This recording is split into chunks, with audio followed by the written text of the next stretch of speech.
One more time, fool.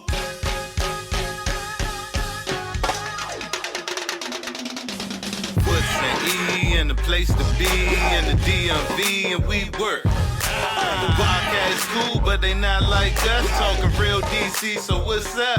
Hey. From PG to Moco, fly shit go-go. From Southside to Uptown, we the cats in here now. The legacy of Chocolate City, Rayful and Chuck Brown. Shit, I done said too much. Foots, what's going down? What's going on, good people? As you can see, Foote Tuesday is on location. We're here in Coral Springs, Florida, at a basketball tournament called the NBA, the Masters Basketball Association. And I'm here with Lorenzo Hall. Zoe, man, thank you, my friend, for doing this, bro. I got anything for you, Foote. Listen, if I had any doubt about your basketball acumen, it was stamped by the legend, Dunbar legend, Stacey Robb. Man bro. himself, man. I'm gonna go back. I introduced because I worked hard for these two letters, Dr. Lorenzo Hall. Oh, damn. So we gonna rewind that a little bit. Talk your shit, bro. And you know, no fault to him, but you know, Dr. Lorenzo Hall is my name. I call myself Dr. CEO Zoe Hall now. But yeah, like Foote said, you know, thanks for taking the time to interview me first and foremost, to have me on his podcast. Great platform. Make sure you guys tune in and subscribe to that. But like he said, man, I came down to DC. We'll get into the backstory a little later, but I came down to DC, moved down there in '98 to the DMV area, and then did my little numbers in the bump and run at verbatim as the legend to pay homage to Stacey Robb. You know, I came down. He said I came down like a hurricane and started in the bump and run. And just went crazy on them peoples down there, man, and did my thing. So he stamped me with the name New York Zoe. Yeah. You know, the shooter, New York Zoe. You know, and that's when I was a little more, you know, I still was playing above the rim a little bit, more of a slasher. You know, now we down here in the and older, you know, NBA. Shout out to Pep Robinson, Pep, bump and run legend. That's Pep, the Pep that we know, Pep. Absolutely. Yeah, Pep, my guy Pep. I met Pep and Bobby and D Nice. You know, these guys were some of the first ones I met down there. It was just me going the ball at the run and shoot. And we just used to all go at it, man. And that's how we gained respect for each other.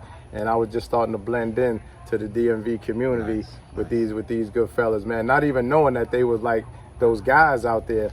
And we just all gelled and had the respect and just started playing and continuing in the leagues in DC. Official. So from Prospect Heights to New York Gauchos, you had to have bumped both with and against some of the legends of New York. Can you mention some of those guys? Yeah, man, that's been like crazy because for me, I just go back a little further. Like Prospect Heights, I'm from Crown Heights, Brooklyn. Just to let everybody know, my first love was really football. I played football first, so I won the championship of football when I was 14. I had no interest in basketball really. I played, but I wasn't really thinking about anything serious. My friend of mine convinced me to play basketball, and so I didn't start playing basketball until 10th grade. And I couldn't dribble or anything. I just rebounded and passed the ball out like a big man. Late and that bloomer. was it, late bloomer. And it was in my genes genetically through my pops, my father, my uncle. You know, I mean, my uncle, my brothers. They all played at high levels too. So genetically, it was there. So Prospect Heights, I kind of like failed my way through high school. I was a class clown, didn't take it serious. Really? I had no interest in whatever was being taught. Yeah. Wow, okay. I was always entrepreneurial minded. So I knew that the school system was designed for us to be employees and not employers. And I wasn't interested in what I was telling y'all the other day in the 40-40-40 plan, which was me to work 40 hours a week for 40 years of my life to live off of 40% of what you couldn't live off of if you had all 100% of it. Yeah. So I didn't listen to my mother and my family who was like, get your grades, get a good job, get good benefits. I didn't want that lifestyle. So I didn't know what it was going to look like as an entrepreneur or basketball wise, but I knew I didn't have a plan B, C, or D. My plan B was to make plan A work, whatever that was going to be. And that was it. Okay. So I failed my way through high school. I was in high school 5 years. I always wanted to study some kind of business. I didn't have that in high school. So when I get to college, long story short, I was able Sullivan to choose College, Community College. Sullivan County Community So College. because you didn't do well in high school, grade wise, that's why you had to go to community. I had to go to JUCO Okay. because and that's, I'm glad you stopped me there, because that is a great point to make for our young generation. Is that because I didn't take high school serious, I couldn't entertain not one D1 letter that I was being offered, which the first letter came from Notre Dame, Penn State, Villanova, Georgetown. You know, I had to pick up wherever I wanted to go. Hit us, yeah. You know, and then like he said, I got to play with the Gauchos. You know, I was on the all-borough team for New York, and my teammates, some of you guys may or may not know, Stephon Marbury, God Shamgod, Felipe Lopez, Kareem Lewis, Big Gordon Malone, just to name a few. Hishimu Evans that went on to Kentucky, you know, and a lot of legends came out of there, and still they're producing, Division I players. So I got to do that. But then I get to college at Sullivan, and now I'm taking it serious, where I got to pick what I wanted to study, which was marketing and advertising, business administrations, because my brain really retains what I'm interested in. If I'm not interested. Notice what he did. So he started talking about the education, which is dope. We definitely want to know about the education, but you ain't gonna say nothing about winning the national championship. Oh yes. That's how we going. Yeah. Not only the national championship with conference MVP, and did they retire your jersey? Yeah, they retired the jersey. Come on, man! How you gonna skip over all of that, man? That's the humble side, I guess. You forget sometimes too. We won the national championship. We went to the national championship twice, and we lost at a buzzer beater on the first year. And the second year, we won it with 8 people, no big mans. Our big man was 6'4", Willie Spellman, whose his son made it to the league. Shout out to Willie, Omari Spellman. Nice. I was the MVP of the entire region, and we got the ring that year also, and then made all-tournament team too. Yeah. So we won that there. And what was the other one you said? Because I forget the ones you forgetting the stats. You can't forget the stats, bro. Yeah. But in high school, stat-wise, I averaged 25 points, 10 rebounds, 5 assists, and 4 steals. That was my high school stats. Nice. But college, we won that national, and then went on after that and went to a couple of countries. But you have, of course, going to community college, then eventually becoming a doctor. It's a bunch of hard work involved in all of that. And you got a saying about getting to the hard work. Yeah.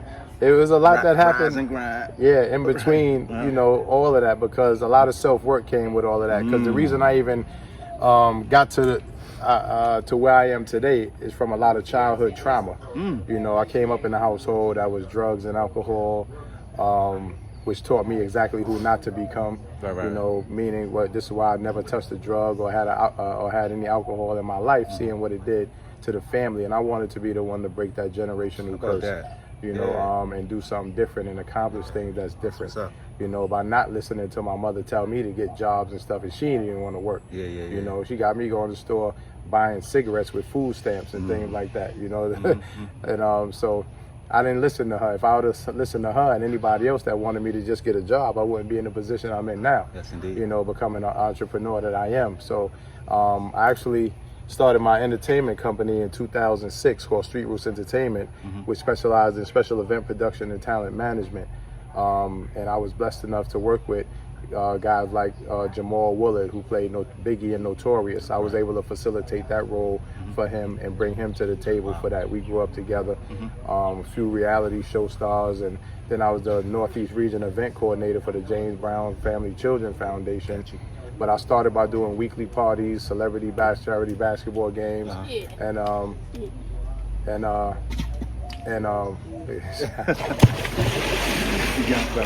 then we got kids jumping in the pool. We good. We on location. We vacation. We on location. Hey. Yeah. So so I was in the entertainment industry for a while, doing talent management, and then doing R&B and hip hop music showcases, and things like that.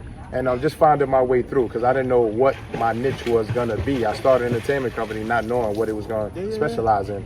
And I just watched.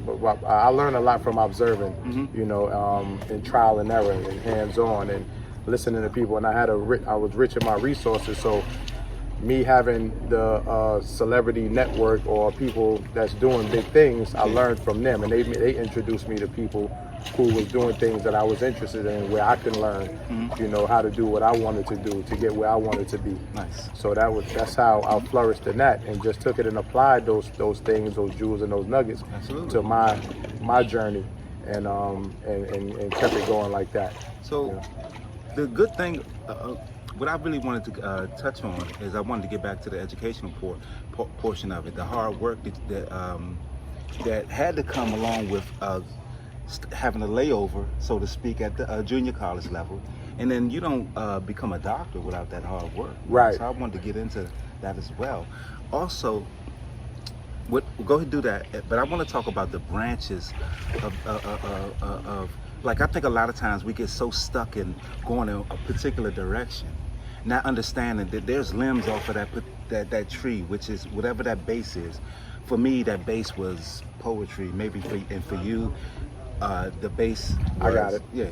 So I wanted to do that as well. Yeah, so a lot of it, where I am today, if we fast forwarding to some things, because to even get to the doctorate part, all of this that I'm mentioning from these years, 2006 up to now, there's a lot of growth that happened in between there to lead me, because I wouldn't have the doctorate if I didn't have the experience and the preparation that God gave me to even be qualified to even get that, because I never thought in a million years I would be the one having a DR in front of my name. Right. And that came by way of an honorary doctorate, but it came from all of the things that I've done and all the people I've helped and all the, you know, things things that I've done. Like, and then a year or so ago, I was surprised by, I have a partnership with NYPD and their blue chip program, and they surprised me, and I was able to be presented with a citation from the mayor for all the community and youth empowerment that I've been doing, putting in all the community work. So that's really the foundation. I've always been somebody that likes to help other people, and once I hear what you want to do or what you like to do, what you're passionate about, I feel like I could be the conduit or the liaison to be able to facilitate that or help you to get to the next steps, because I know somebody that knows somebody that knows somebody, and like we say, relationships is everything. It's who you know, but more importantly than who you know is what relationship do you have with who you know. Absolutely. Is the key. Like, if I could make a phone call right now, is that person who's Tracy Morgan or whoever, which is a friend of ours, is he gonna pick up the phone or he gonna send me the voicemail? Is he gonna hit me back, or is he just not gonna ever answer? That's how you know the extent of your relationship with these people. You know, and we have that network. I have that network of people that's gonna answer, because they know the type of work that I'm doing. It's not just for me to call them to hear their voice or to be a clout chaser or nothing like that. You know, so that's what it's about for me. Because for me to see you get to somewhere because I had a hand in on it, that's the invaluable piece that I like, and the feeling, because money can't buy that feeling right there. I was never money driven.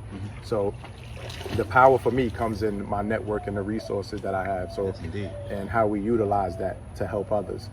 You know, so that's where the doctorate came in. My doctorate is in business and leadership. I was qualified to get an honorary doctorate, and that's what I was able to receive just last year, 2024, October. I was able to receive that and walk across that stage. And now in my family, you know, that's never been done.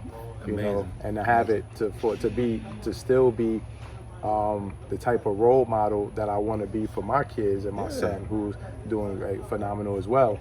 To see him, for them to see me still excelling in school and everything like that, it feels 10 times greater that they able to see me do that now, because most kids don't get to see their parents do that. But can you imagine had you not been in the frame of mind to break the cycle?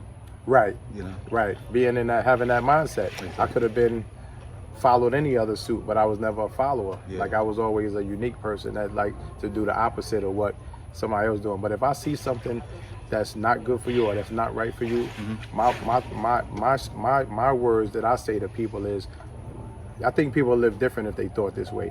I say, always do things with the end result in mind. So if you think that, then I think you will make different life choices. Absolutely. And that's my other motto is, life is about choices. Where you are today is a result of the choices that you made in the past, and where you'll be tomorrow is a result of the choices that you make today. That messed your rotations up. So I say, always do or try to do what successful people do that unsuccessful people is not willing to do. Right. And you'll be a little more successful. Don't limit yourself. Limitations is self-imposed. It's all in your mind. Yeah. So you had the opportunity where you were a pro ball player. Yes. Yeah. Any dollar amount you're able to get to play, that means somebody saw a value enough in you enough to give you a couple of dollars. So you have some type of skill set that they saw you could, fit for their team. So we went over to Paris, Switzerland, Venezuela, Canada, EBA, ABA, NBA Summer League. Shout out to James Ryan, for that opportunity. And Andrew, because he's the one that saw something in me to be able to put me with James Ryan. Can't forget the people that made the introduction, So that was the closest I got to anything. That was a blessing. So, you get a chance to play with, to really hoop on even a higher level, and I'm pretty sure you saw some DC basketball players in there as well. Yeah, man. DC, I ain't gonna lie, DC, they made me step my game up, to be honest with you, because DC, we already knew they had the ballers, but when I came down, my mentality was they don't know my game. So I know what I could do. So I'm gonna show them what I could do and get my name up out here too. I'm gonna make my respect happen. Shout out to my guys, G Wiz. Everybody know who G Wiz is. Yes, indeed. What out of West Virginia, DC's finest. You know what I mean? Shooter. Smooth. All the guys I can remember that I went up against. Too. Chase. Brian Chase. D West, shout out to him anyway too. Jared Jack, all of us that played for Madness, Universal Madness, Big Dave Butler, everybody that was there, Left-Handed E. There's so many, man. I went through Baby Shaq, my guys. Just everybody out there. I gotta say this on the film one time for Shaq, man, because he can't get this one back. He had the scoring record at the National Capital the Y League, one of the top leagues in DC. And I had to come down from New York and break that for you, Shaq. You know what I'm saying? Don't do that to my man like that. Shaq had 58. New York Zoe had 60. That's it. That building is no longer there, so that record will be there forever. Forever. Nice. But yeah, man, it's a lot. It's so many people. I can't remember everybody, but I have a lot of respect and love for the DMV. That's one place I would always live back. If that's what's in the cards, I wouldn't mind living back down that area right there. They got some ballers. So before I let you tell us what else you got going on in the near future, let me ask you a couple rapid fire questions. The most influential person in your basketball career? Well, I definitely rapped it right off the top. Jordan came to my mind. MJ? Yeah. That's who made me play. That's who made me want to continue to play the game. Because back then, remember watching them VCR tapes, the playground and Come Fly With Me and all that. You know how many times I hit pause and rewind and back and forth to do each move to the T. And all that. So I always have to say MJ when it comes to that. Yeah, for sure. I ain't no way around it. I'll be lying to myself. My man. That's where it was. In your opinion, New York's greatest point guard? That I can. It's the one that popped in my head first. K.A. Oh yeah. Oh, for sure. Yeah. Kenny Anderson. Yeah, I love it. Yeah. Kenny Anderson, I gotta go with. Yeah, we good. Yeah, Kenny Anderson, I gotta go with for sure, man. Rod Strickland. Oh. Yeah, the one time visit. Rod Strickland. We filming. With the Rod Strickland, the one time visit, right? Yeah, yep, that's right. He did come to DC. Absolutely. Yep. In your opinion, DC's greatest point guard? Oh, that might be tough, man. Because I don't want to say something that's wrong because I don't know the history. DC's greatest point guard? Yeah. I would have to know who's out of DC. Greg Jones was point guard. But so you just saying in general, whether they made it to the league or not? Oh yeah, absolutely. Because I know some names that everybody talks about, like a Kurt, people like that. Kurt Smith. Yeah, I remember that. I remember him.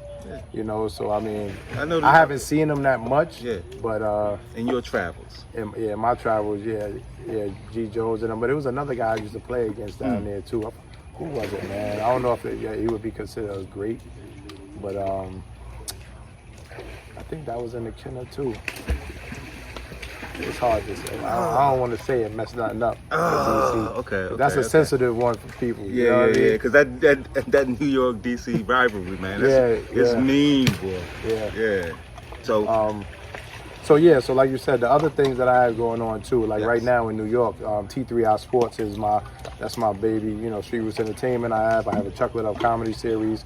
I have vending business, but T3i Sports is the latest and the newest journey of mine, which is actually we created the first ecosystem on the grassroots level to be able to benchmark all of our middle school and high school boys and girls via data and analytic tracking for their player shareable profiles for better recruitment and scouting advantages. So we mirrored the NBA combine and brought that to the grassroots level because, as we know, we use the same timing gates as the NBA, smart speed valve timing gates. We know that doesn't exist, or our marginalized communities would never get the opportunities to test athletically on this level unless they were in the Division I program or NBA draft prospect. Right. And that's just a fact. The timing gates and the things that I use, you've never seen those on a grassroots level. That's what's up, yeah. You know, so I was able to light bulb and knew that I could make it happen to create that ecosystem. So now the college coaches and high school coaches have access to the data and the analytics that they never had before from an athletic measurement standpoint. That's what's up. Women included. Women equality. We can't forget about it. We're working towards the women. They're included in what I do now on the grassroots level, but the goal is to get to the point where the WNBA and colleges have a women's combine, which they don't have at all, which sounds crazy to me. Right. You know? Yeah. So I guess the college game for women is their combine. Yeah. They don't have a combine. The girls dunking and they don't even know they're vertical and wingspan and all that publicly. You That's know? what's up, man. That's what's up. Why are the youth, the children, so important to you, bro? I love it because, like I was saying before, man, the feeling, like I have a kid, shout out to Jameer Cheeks, who I coached in high school. I was an assistant coach at Boys and Girls High School. He was 16. When you can help in developing the youth and expose them to things that they may have never been exposed to, and give them opportunities and show them things that they may have never been able to see, and have a hand in on that inspiration or something that could empower, inspire, motivate them to become, and you show them those options, and then you're able to help them along the way as a big brother / mentorship, and then see where they turn out because they followed your guidance. Like I said before, that feeling is invaluable, and money can't buy those feelings. So when they are on their way because of something that you helped them or put a hand in on, that becomes like a family member. Like he becomes like a son of mine or a little brother. You know, that bond is there forever. He's like one of the youngest. He's going to get in a head coaching position right now at Clinton College in South Carolina. He played in college. He knew he might not was going to go to the NBA or whatever, stuff like that. He went right into coaching. Coached at Clinton College as an assistant. Then the next day they won there. The next year he was at Tuskegee. He's at Tuskegee now as an assistant. And now the school that he was at the first time as an assistant wanted him to come back as the head, and that's where he's headed to now. Building his resume. And I know I'm a manifest him being a Division I head coach one day because he has that type of head on his shoulders. I took him in under my wing, and when he was 16, because I knew he had a certain type of head on his shoulders. And he could tell you to this day, I'll get you that interview to this day, and he'll tell you how me and him was. I knew he spoke that same type of language, you know, the same spiritual alignment, the same wavelength that we was on, and we talked that from back then, you know. So shout out to you, Jameer. Love. Yes, sir. Yep. Man, Zoe, I appreciate you, brother. Dr. Zoe. Dr. CEO Zoe, baby. Talk your shit, Joe. Dr. CEO Zoe, Brooklyn, New York. Yeah, I appreciate you. But Foots, man, much love to you, brother. Make sure y'all subscribe to Foots podcast. And what I like to say is, we'll see you all at the top because the bottom is overcrowded. Peace, love, and blessings. My man.